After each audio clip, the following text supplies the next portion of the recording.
जसिफत Sadiq teacher SSC primary school Daud colony आज कलहन 3 part पर कलहन ओस पान ब्राह्मण खानदान सो शिव मत मानन मगर सो ओस बेन मजहबन हिंदन मानन वालन सठा इज्जत करा तस न आलस पसंद तवे छुन आलसन टस न करमित सो ओस तिमन सरकारी मुलाजमन ते खिलाफ युम रिश्वत रटान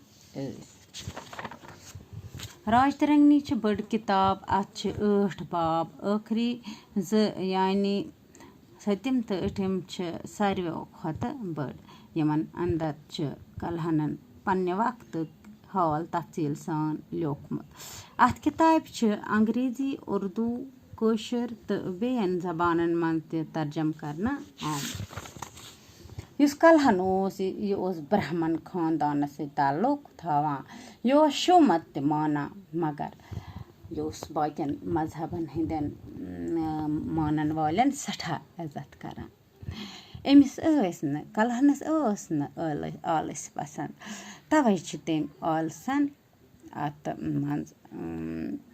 टसन करमित कथ करमत सह तिमन सरकारी मुलाजमन के खिलाफ युम रिश्वत रटान राज तरंगनी यह बड़ किताब अत 8 बाब तो 7 तो 8 बाब यह सारे खत बोड़ यमन अंदर कलहनन पन्ने वक्त सोरे हाल सोरे तफसील बयान कोरमुत